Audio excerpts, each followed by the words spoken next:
Went to just the rockers and found this beating around in there.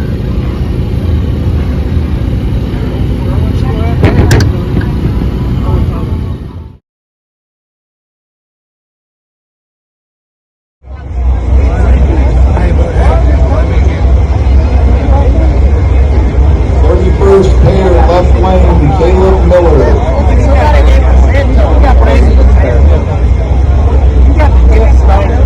31st pair, right lane, CJ Buckner. Oh,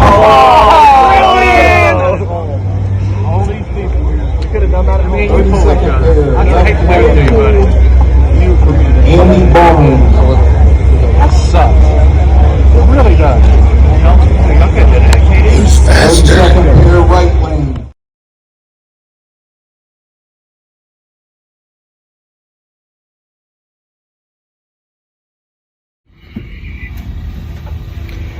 So it's 15 minutes till race time on Saturday. They're going to pick up on the first round of Big Tire. I believe they're going to start the first round of Big Tire. They got Hard Tire done last night and it started raining. I'm going to see how the surface comes around right now. It's not real good. It looks like what rubber is down is very, very little. Is just rolling and balling off. There's like nothing sticking. So they drew me, Caleb Miller. Excuse me. Pretty local guy to us. He's an Ohio guy. There's only a couple of us here, and somehow out of 67 cars, we got paired up. So we're gonna give it our best shot. Caleb's newer to the small tires, but has done very well since he switched over. He come from Big Tires. He raced Big Tires for a while. And I don't know, we're going to see how it goes. I feel like I can't mess up. So hopefully I can get this thing to go down real nice and smooth and fast with no issues. I feel like if I mess up, he's probably going to beat me. But time will tell. We'll see how it goes. Maybe he'll mess up, maybe not. I really hope we have two good passes. And naturally, I come out on top, but I want a good race. I know he's a pretty quick guy. His car's fast, twin turbo LS. So we're gonna see how it goes. I'm gonna go out here and get the final go around on the car and double check my setup.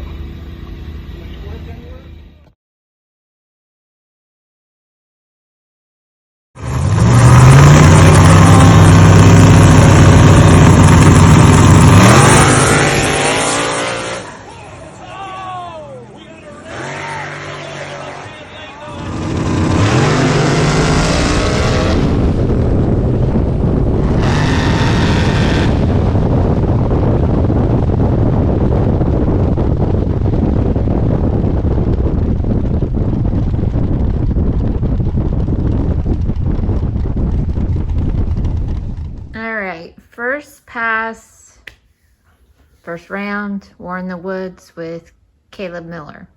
How'd that go? You went to the right. What happened? I'm not 100% sure what happened. I feel... Hang on just a second. Didn't something happen before you guys went down? Wasn't there a leak on the track or something like that? There was a delay. It seemed like every car that went down the right lane leaked something on it. Pretty much every fluid in a vehicle was put down on it. I don't think that had a play in what happened with me. I know Phil West did pretty much the same thing I did. I mean, left going straight, went right. I think with mine, where the power come in, I got on the second kit,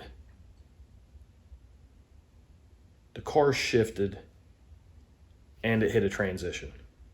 I feel like that had something to do with it. I think I just put too much power at it right there at that transition. Excuse me. I'm not 100% sure, but that's what I think. As far as Phil's, I don't know where their power comes in. It's a turbo car. Definitely makes the power to overpower the surface. It's pretty, I mean, it was a pretty good transition too. Every car that went down, you could see good movement in them whenever they would go over it. So I got over in the grass, I wasn't pushing any luck. Like, I wasn't wrecking my car to try to beat Caleb. And I wasn't going to take a chance of hitting him if I tried to push it. So when I got it back on the track, I waited till I was squared up to get back on the throttle, and mainly to see how it was down there, if the car was going to grab it, because I knew at that point I was already going into the second chance race. I've got a bad luck with first rounds at War in the Woods. I haven't won a first round ever since I went there. So that's kind of how that went. You know, he kind of went out the back, and I'm pretty sure he saw me go over into the grass, and he wasn't pushing anything out the back. Like, he didn't, I don't even know if he was on the throttle going through the traps. So that's kind of how that went. I mean, it's always good racing people, you know. It sucks to go that far to race people that you can race any weekend. Yeah, that's not who you originally were supposed to race.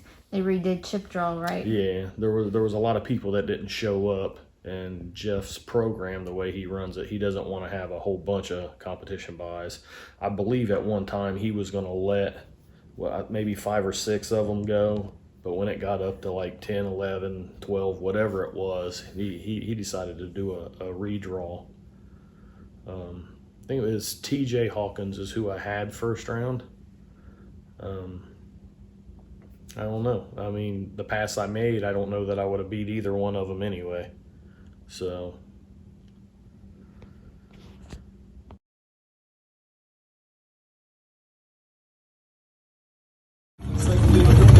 Michael Menner in the right hand lane. He brings in the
CJ, how you feeling this morning? Like fucking hell.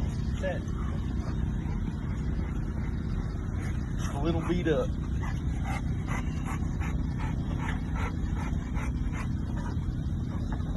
Push this fender. How bad is it, Jason? Video for your wife. Huh? I'm videoing for your wife. That's what I'm saying.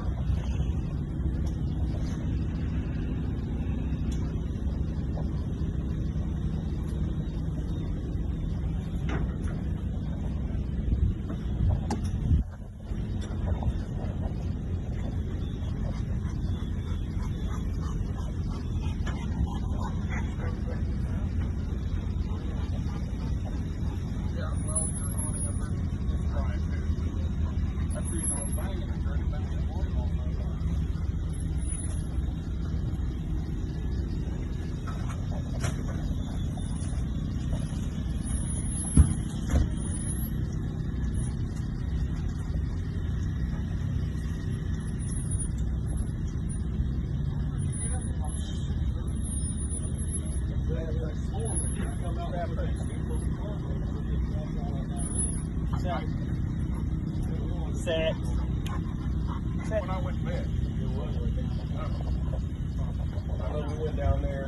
When they got here, I took them down there to show them the carnage, and the fucking track was just absolutely soaked. Yeah, at all. We got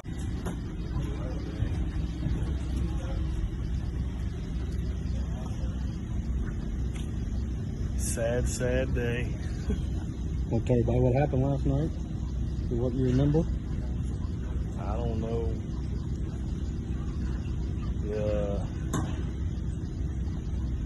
The brake rod that goes from the brake pedal to the master cylinder broke in half, and I hit some big ass loader tires at the end of the track.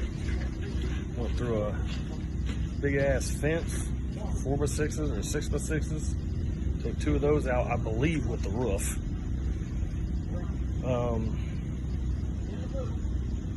I don't know how many times it tumbled and flopped and flipped, but come to a stop right at some trees on another piece of property. Like, I want to clean off of the raceway's property, dragway's property.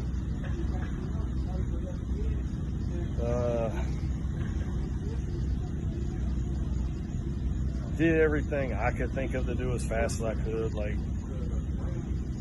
I hit the brakes, and the end of the track was coming up real fast, so I stood on them. And whenever I stood on them, I went to reach for the parachute to go ahead and deploy it, because I typically don't use it. I typically don't need it. And whenever I did that, the brake pedal broke, and it kind of messed my head all up reaching for the parachute. So I missed it, and I don't think I got it deployed till like right whenever I left the actual track surface. So by the time it got out and tried to balloon out, you know, I was almost already probably hitting something. I don't really know at that point. But after the first hit, everything went black. Super dark. I lost all my lights and everything, so it was just all black. And basically come to a rest, and the paramedics met me down there like right after. Like I took one big breath, and they were already there on it. And everything was good. I was just sitting there in the car, and everything was good. I was just sitting there in the car. There was no issues. Everything was dead, and the back caught on fire. So they took care of that, and I kicked my way out of the car. They got the fire out. You know, this is what's left. So I felt fine for a good while. After I got out of the car. And now I feel like hell. Like I just feel like I've been beat by everything I could be beat by. And this is about 8:30, 9 o'clock Sunday morning. Yeah. Still in Indiana. The day after. Actually, 8:58. I'm gonna get her loaded back up and get her back to the house and on the rack, and Try to see what's salvageable. The carburetor was packed plumb full of mud. The throttle was hung wide open, but I don't remember the engine revving or anything. So I feel like the mud smothered the engine, even though it was on nitrous. So we won't know until the future, until I get it apart and check everything out. But I changed the carburetor on it to get the muddy one off for the trip, and it's got some mud and stuff down in the intake and the runners and everything. So how bad the damage is, I really don't know. At this point, you can see it knocked most of the shit on the front of the engine off. Took the front of the car off. I feel like it's destroyed. Not much going to be salvageable. So.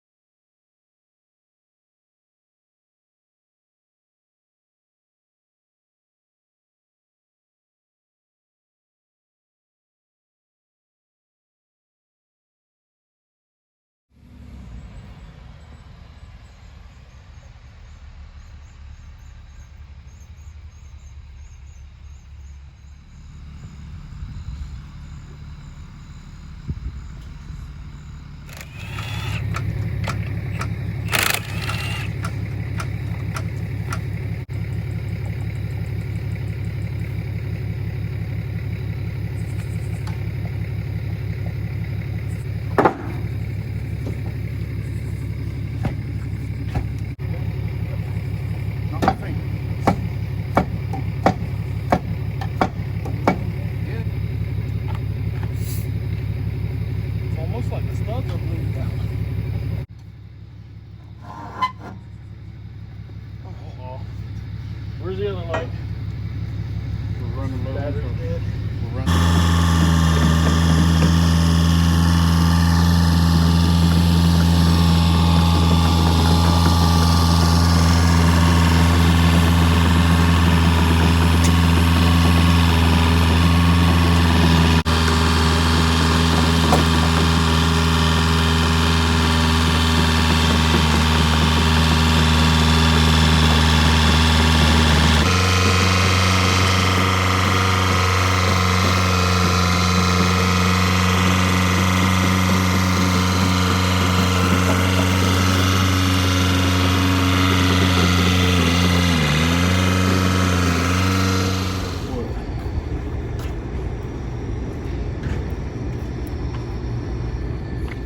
I'm making sure I don't get your whole chest in here because people don't like it when people are bare chested on YouTube. But we're gonna pull these bad boys off you because you declined to get shaved and wanted to do it the more painful way. You couldn't have done it 20 minutes ago? Nope. Yeah. I ain't no bitch. Don't do it slow. Like the torture. And you got some on the lure that we're obviously not gonna show, but yeah. 2 o'clock in the morning last night. Manned up. Okay, so we were going to talk about a little bit why I wasn't there this weekend. I wasn't able to go because Allie had homecoming, and we just felt it was best that one of us stayed here, primarily me, because I can do hair and makeup. And she can't race the car. I can't race the car. So I got designated to stay home and help with Allie. It was hard because I felt like I was being pulled in 2 different directions. I had originally planned on going to War in the Woods so I could video for CJ and take Darren with us. Darren being there probably wouldn't have worked anyways because of where CJ had to pit at. It was far away from everything, which sometimes is a blessing, but sometimes you don't want him too far away because you want to be able to check on him when he's in there, when you're filming. So we had Morgan help out with the videos, which worked out because we got the videos that we needed between him and other people, so that was good. We haven't been talking a whole lot about Allie on YouTube other than just basic things because she did get some backlash from things that we were putting out there, and that was kind of hard for her to deal with for a little bit. So who was she getting back? Like from people at school or people? Where was backlash coming from? I don't want to go into that. Okay. It was a girl, and it was just hard for her. They were making comments to her about things that were on the YouTube page or things that I was doing, and it was uncalled for, and she was having trouble dealing with it. And I think the biggest thing that we've taught her is you can't change other people. It does no good for us to talk to parents. We can't go to somebody else's parents and tell them how their kid's doing or what their kid's doing. You can't do it without having an altercation. Yeah. I'm all about it. You guys aren't. Yeah, it's not necessary. So we just kind of focused on her changing what she could change about the situation, because you can't do anything about other people. I will say that the things that were being commented and said to her are coming from either a place of hate or a place of jealousy, one of those two, because it's the only reason why somebody would say those things to her. Be jealousy turned to hate. Yeah, and it's not right. She don't deserve it. She has to deal with that stuff all the time. She don't need to deal with it over YouTube. So if that person is watching, we just ask that maybe you do some self-reflection. I'll give you that. Work on yourself. And if you don't have nothing nice to say, don't say it at all. We were made aware of it. You can't be about Raggedy Ann and watch and hope things are good for us and CJ and stuff like that, and then treat his daughter like shit. So, like I said, Allie deals with that a lot. So it was really important for us to be here for homecoming. She did go by herself. She took pictures by herself.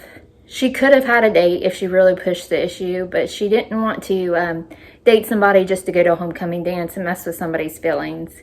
She values her relationships with other people and how she wants to act in her life more than toying around with somebody. So there was a lot of anxiety for her getting ready and going and getting pictures. But at the end of the day, it all turned out well for her. She even ended up taking in a few other people that were feeling the same way as her, that were younger, and were really proud of her for doing that. So at the end of the day, it ended up being the best thing. She came home from the dance and was telling me about how it went, ended up falling asleep on the couch with me when we got the phone call on what happened with CJ. So it was hard for her. She knew that CJ was okay. Had kind of an intuition that something was going to happen. I just thought it was going to be with Allie. I knew when I got the call CJ was okay. I just had the feeling. I knew he was going to be fine. He usually always is. I know one day he might not be. But I had a gut feeling that he was fine. And then when I seen the pictures of the car and stuff like that, that's kind of was the gut wrencher. I appreciate everybody holding off on videos and posts and everything until we were made aware. That was a big thing with accidents before. I don't really like that. Yeah, I have you know that when I got out of the car and the fire was put out, the first thing I did was try to find my phone so I could get a hold of you. I know. And let you know. I know. And I ended up messaging with somebody else's. And then my phone was brought and I called. So. Yeah, so you did really well at that, and everybody online did really well with it too, so I can't say enough about that. So that's kind of where my part in this weekend was. Other than when CJ came home, there's things that we discussed and stuff like that. We'll go into that here in just a little bit. But we want to go over some car safety things with the car that the car actually did to help CJ out during this accident. It's important for us to let other people know. It saved my life. Other than save his life. So, okay. So, you had an accident. Yep. And people already probably saw in other videos brake failure. And I know from our last video, it's probably being speculated that maybe it was those drum brakes or the new brakes you put on. So I haven't heard anything about any of that. So well, I've seen it. Honestly haven't been on. I just now started like kind of reaching out and answering all the messages. There's so many messages on so many different sites. It's hard to keep up with. Like, I appreciate everybody. I just don't know every time I turn around, there's messages I haven't seen or anything like that. And like yesterday, I talked to a couple people, and that was it. I haven't really talked to a whole lot of people. So the brakes. It honestly, whenever I get to reading the comments and the messages and all the offers and how nice everybody is, it really gets me in my heart, and I just walk away. It's hard not to get emotional. It really is. Because it's been very gratefully overwhelming to have all the things that's been said. So, yeah. So with the brakes, there was a failure in the brakes. And it was the rod.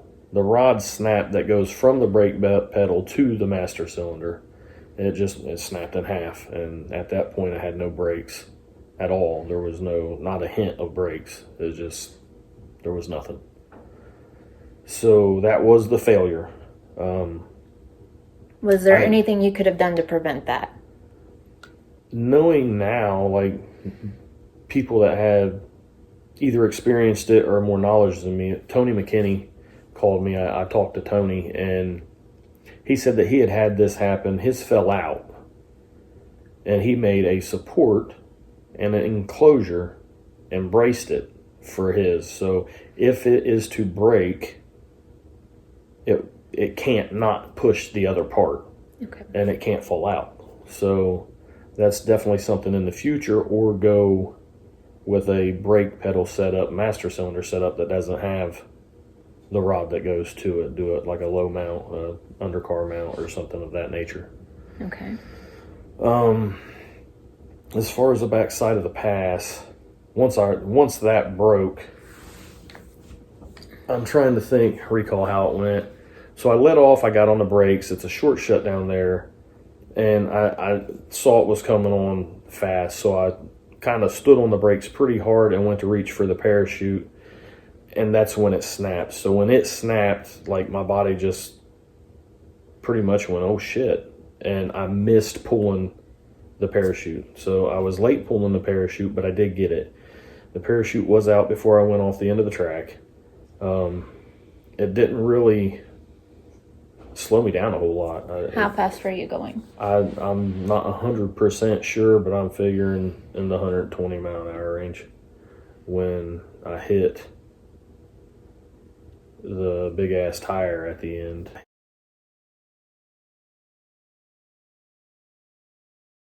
So the big loader tire or whatever it is what they had those lined up to cushion anything that was going to come to try to stop it.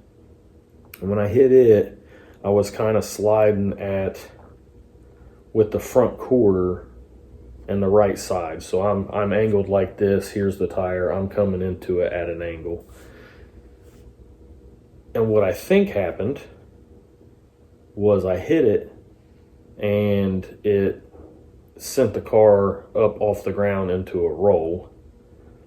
Took out the fence that was however far away from the tires with the roof, and the quarter panel. Which there's a big privacy fence. I don't know how long it's been there, but it was newer. And there's 6x6s or 6x8s or 4x6s, whatever it was, big posts. I did come to a rest. After the initial hit, it was just pitch black. I almost like my eyes were shut, because it took the lights out. And it's dark back there. There's no lights.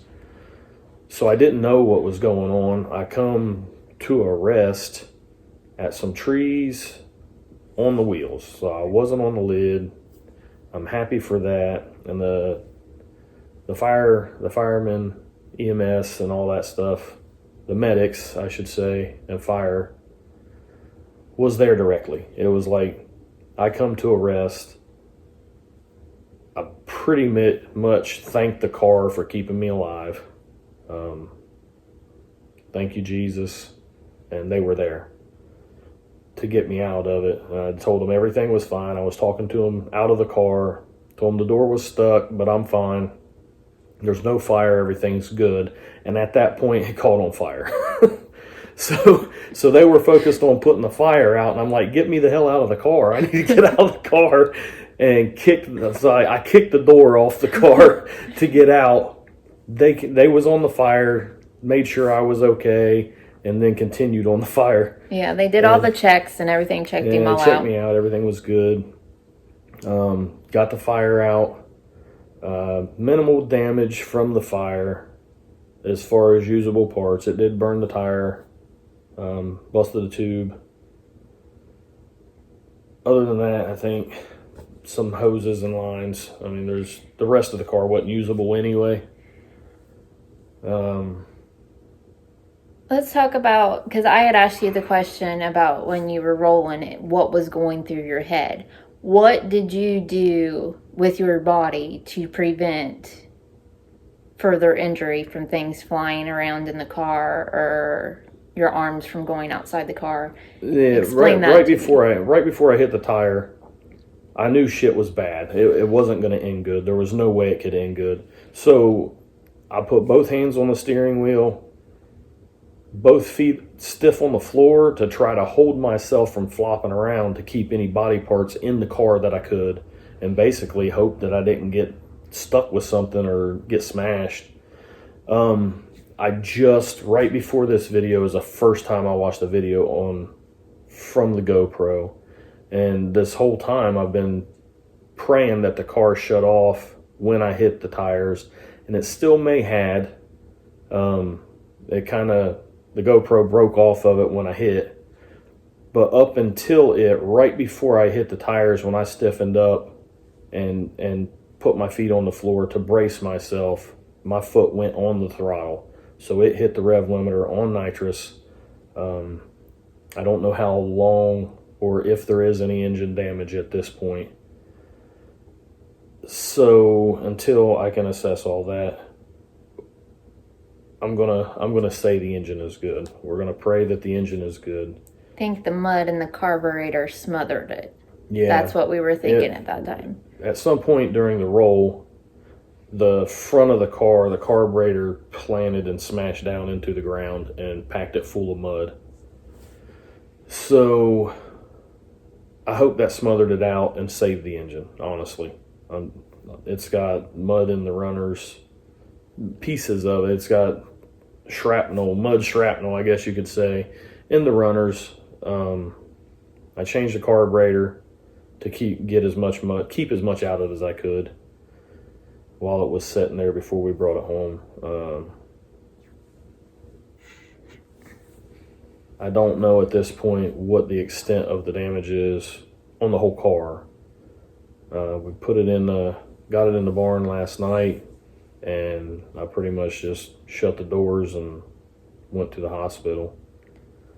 Wasn't gonna go to the hospital when I talked to him intentionally in the beginning. And what did I say? He said that he was fine. It was just probably some muscle stress and stuff like that. And they're going to check me out and say I'm fine. There's nothing they could do. Yes, but that's what they said. His brother Steve and a friend Matt and Jason Malone from work all went up with the open trailer to pick up the car because there was no way the car was going to be put in the enclosed. We couldn't get it in the enclosed trailer, so they come up with a open trailer with a winch on it. And yeah, in the middle of the night. They showed up there early in the morning.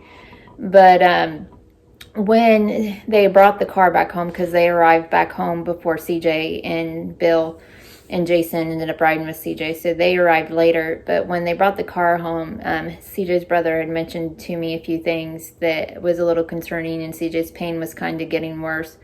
So to proceed on the side of caution, he agreed to let me talk him into going to the ER. And just to get checked. So you was the boss, and what you say goes. On some things, but we got you there and got you checked out. So CJ ended up showing up quite a few hours later. The RV ended up having tire problems. Imagine that. Yeah. Seems like different vehicle, different tire every time. It was a bad weekend. I don't know why overall. It's crappy. So they had the aluminum baffle and the valve cover break off. Yeah, you'll see a little bit of that in the beginning. All in one weekend, like. Yeah. So when they found out the tire was flat, they were at Kenworth and where Jason's truck was, and they ended up having Jason bring the trailer back to create less stress on the RV. So CJ brought the RV home, and they got it home and got the car loaded and everything. And I think it was about 9:30 when we got to the ER to get checked out, and they scanned him from head to pelvis. Didn't find anything. They did find a couple things that were not related to the accident that we had to follow up on. He has a mass on his left hip, which he's been having some issues with his left hip anyway, so we're going to get that MRI'd and checked out. And a nodule in his lungs, so it's a tiny little thing. The doctor was more concerned with the hip than he was the nodule, but he said we didn't have to follow up with him, but we're going to, especially the hip one, because I know it's been bothering him. We were at the ER for about 4 hours last night. We didn't get home till about 2:30. Yeah, it was late. Yeah, it was really late. He's got a little bit of bruising on his left side, and the doctor gave him a couple of just minimum pain relievers and some steroids, which the steroids is probably good because being where the car landed and everything, there was probably poison ivy and poison oak, everything in there. Looking for the GoPro, I was yeah, all through it. Yeah, so you're probably going to be covered in all that stuff because you're real sensitive to it. So the GoPro, we gonna talk about that right now at all? yeah, we can. So we had like a crew looking for this GoPro for hours. There was everybody that was back at the crash site was walking out looking for it with flashlights. And when Steve, Jason, and Matt arrived, we went down. I showed them where everything was and what happened, and they looking around. And we started looking for it for a couple hours, and then we decided to wait until it was good and light out because it was dark when we got down there and started.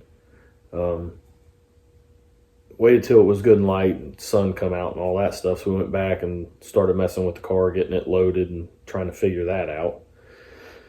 Got it loaded and then went back down. A couple other people showed up and was looking, and I had gotten a hold of Caleb Miller because he had offered. He said, we'll find it. We'll all help look for it. And that, realistically, that was the only thing that was going to tell me exactly what happened. As long as it held onto the car, I would know, what happened down there. And so we've got hours upon hours in looking for this thing. The suction cup mount was found in the parachute. We found it in the parachute, but the GoPro itself was missing. So we've got hours invested. We've looked everywhere. Caleb walks in, and I don't even know how I can paint a picture. But if any of you know Caleb Miller, you'll know what I'm talking about. He walks in with his hat on backwards, shows up, hat on backwards. He's got his sunglasses on and a cigarette or whatever it is he smokes. And he just walks around, walks over. He walks over to this spot that I think Morgan was over there at one point. I think we was all over there at one point. He walks. I bet he wasn't there 7 minutes. He just kind of kicks his head up and he's just does standing his Superman there. pose. Yeah, standing there looking around and walks over and picks up the damn GoPro. It's like it was right in front of him. Well, I don't think he was there 7 minutes and found it. Yeah, that's awesome. So that was it was wild. Extremely thankful to him. Extremely thankful to the Brown County crew that was right there when I come to a stop. I mean, like I said, I had probably two thoughts that went through my mind. One is I'm still alive. The other was, and I said it out loud, I'm pretty sure I thanked the car for saving me. I don't know if you know this, but me and Raggedy Ann have this conversation before you go to every race. And I tell her job. And I thank God, so. Every time that it's her job to keep you safe. So, and there was that accident that was close to him last year. And when that accident happened, he came home and he said, if something happens to me like that or somebody hits me like that. If I was in an accident like that, I don't think the car would keep me alive. and he was this weekend, and it did.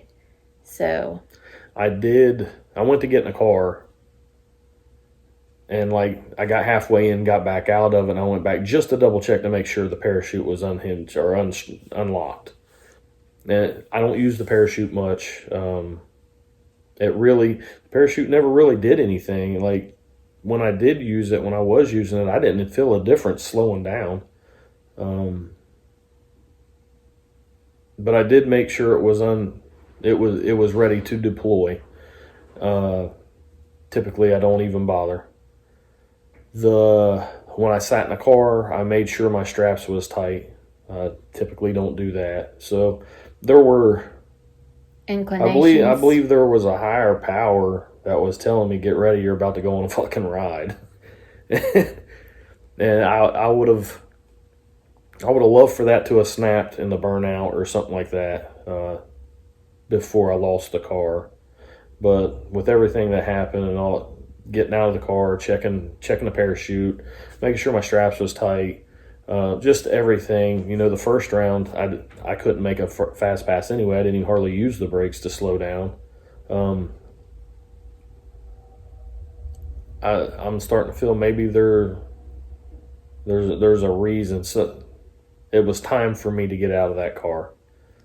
Yeah. Maybe if I didn't, the next one would have killed me. Or you would have hit somebody else. Or I would have killed somebody else. So you don't know what was about to happen if this didn't happen. So trying to keep a light thought on it of, you know, things happen for a reason, and maybe that's why this one happened, was because the next one wasn't going to be good.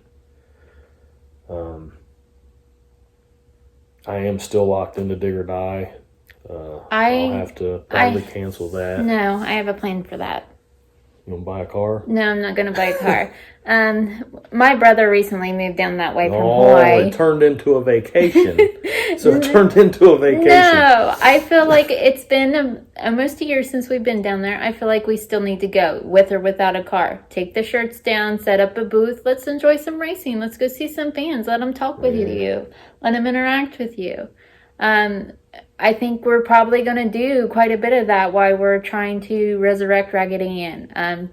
She is a legacy. She's not going anywhere. I've done decided that. Allie's done decided that. It would be easy just to switch to the turbo car and not look back and keep going. But Raggedy Ann has a soul, and without that body, we're still going to keep the soul going.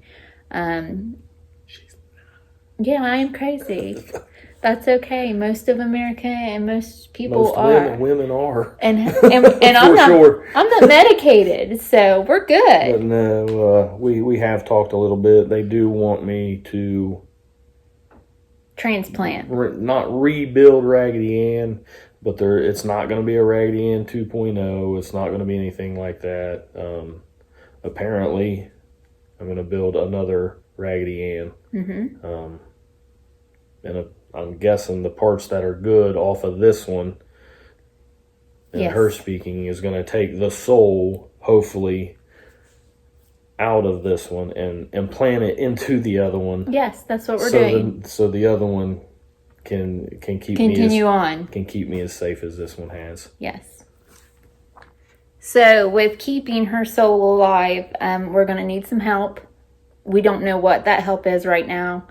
I think we've talked about. We've got a lot to talk about, a lot to consider. Like I said, and I'm not even probably a 16th through the messages that have been sent, and I've only, I believe, been on one platform, and one side of the platform, like the Facebook thing.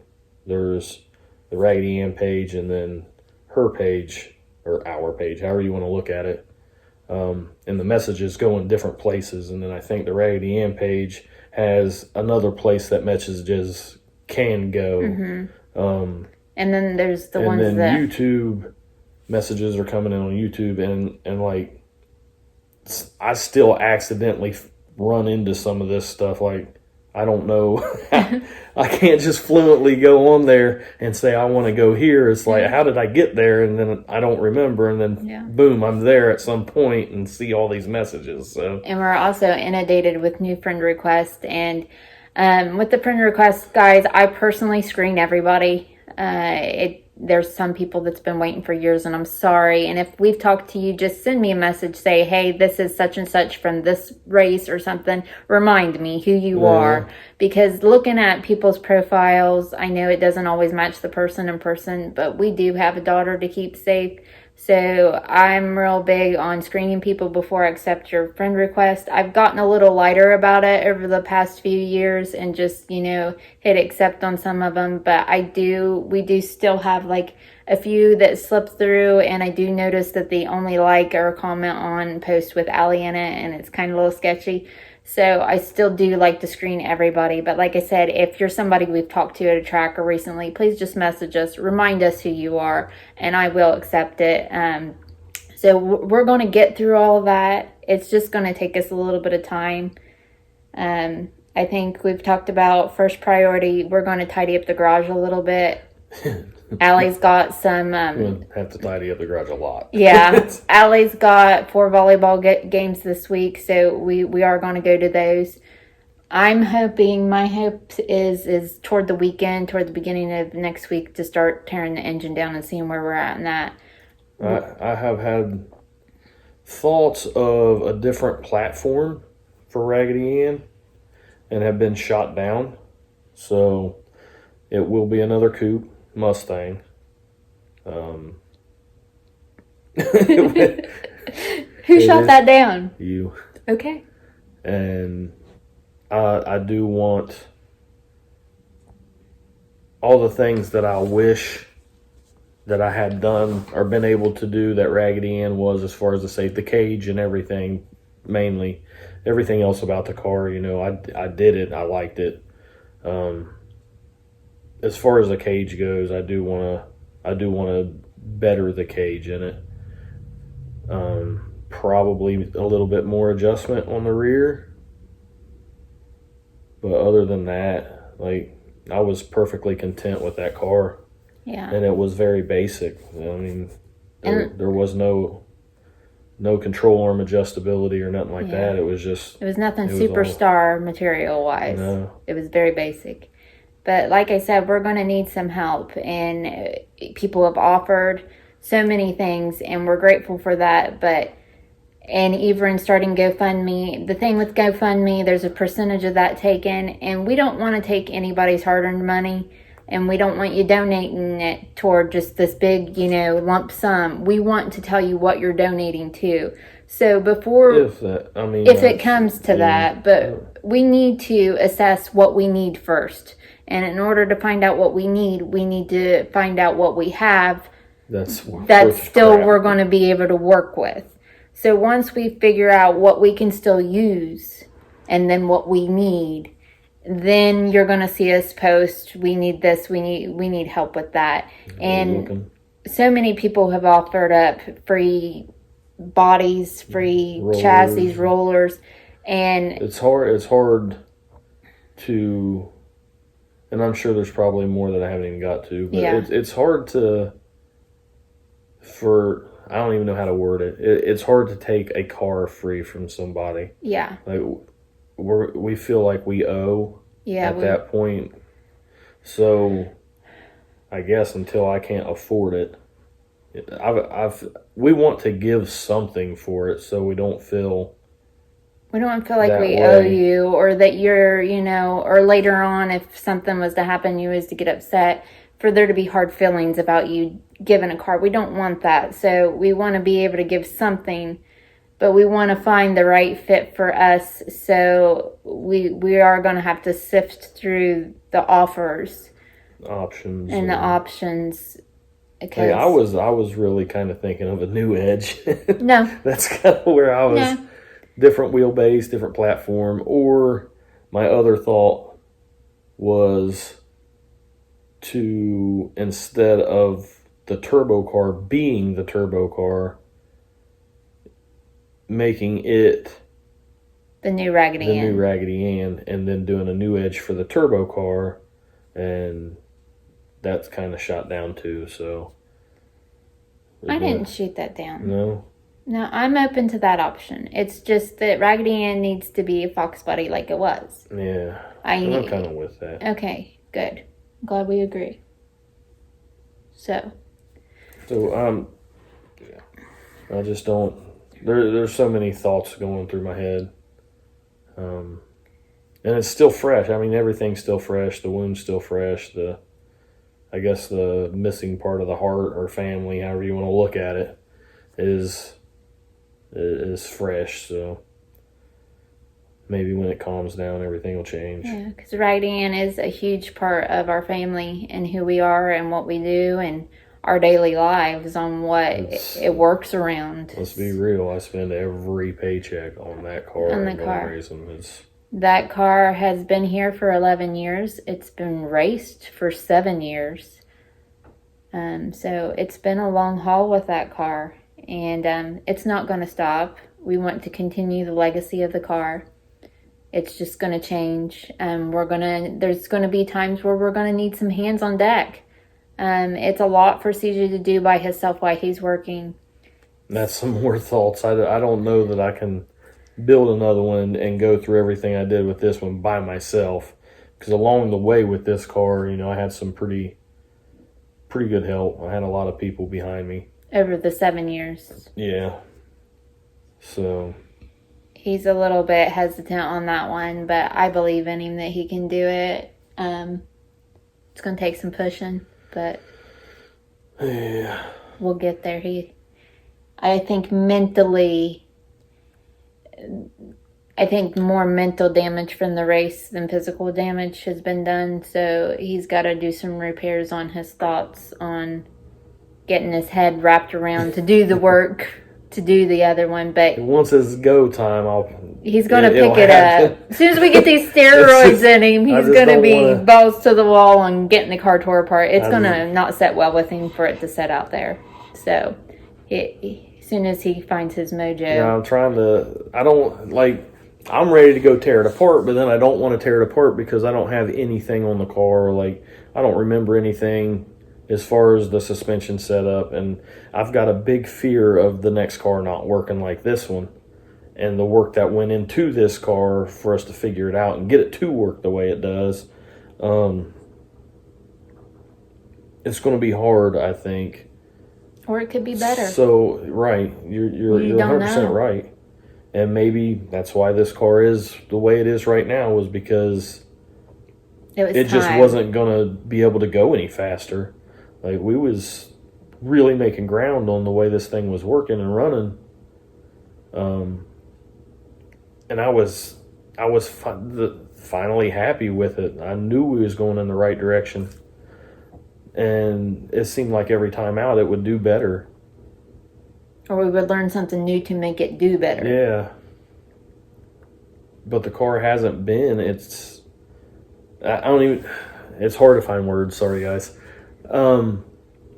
So the first couple years it was out, it was way faster than it had been these past few years. And I've kind of just been chasing my tail because I didn't know.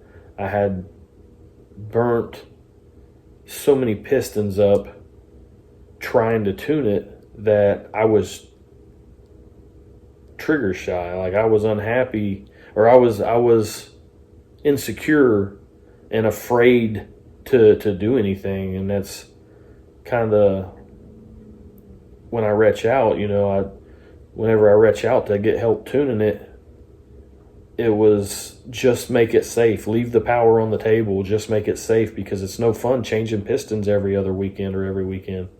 I just wanted to be able to race. So that's what we did. And honestly, I left it alone. I didn't change that tune for a whole season. I just left it in there. It was so safe, it didn't matter where I went or what the weather was. And then it got to the competitive side. Yes, I was winning that way. I would win stuff that way.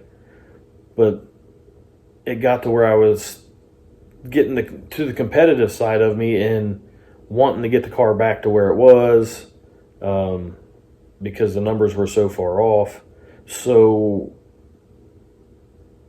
I started taking chances, and I talked to some people, and I got some help from people at looking and reading and the plugs, and we started putting fuel in it and putting timing in it and put timing in it and fuel and just playing with it, and got a timing mark on the plug. So the first year and a half, or for a year and a half there ish, I didn't even have a timing mark on the plug, and the car started picking up. And then I down at KD, I hurt the head, burnt the head. On that rebuild, I do not know what the hell happened, but we decked it, fixed the head, surfaced the heads, put new rings in it. The rest was all reused, and it's a whole different animal. Yeah. Whenever I put it back together, it wanted a lot more timing in the engine, because I always had to pull all the timing out of the engine for a very small shot. I would spray the thing down to 0 degrees timing, and it would have 350 horse on it, 400 horse worth of nitrous, without going into pounds per hour and all that. 7 years. So now, after the rebuild, it's like what I used to have to pull 22.5 degrees of timing for, I'm running now on 14.5, and I added 2 degrees into the base. So it's a lot faster. Yeah. On less. And I think this time around too, you got to give yourself a little bit of credit. I know you had a lot of people help you over the past 7 years to make this car what it is and everything like that, but you've learned a lot of knowledge too. So you're better off this time around. I have learned a lot. But there's a lot of things that I wanted to try with this car that I didn't, because I don't get to test enough. And maybe it's the cheap side of me, or the funding of it, but